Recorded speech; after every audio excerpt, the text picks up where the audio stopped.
putting down somewhere in the area 65 horsepower at the chain. Yeah. Be careful. Be careful, kids.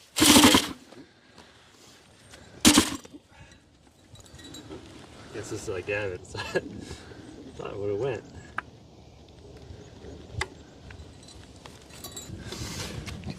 The ultimate CR500 aficionado's toy.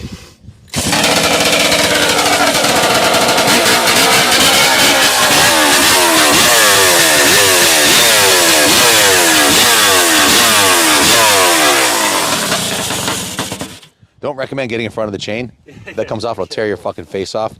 So you don't want to be anywhere in the line of fire of that chain. Is this a competition spec log?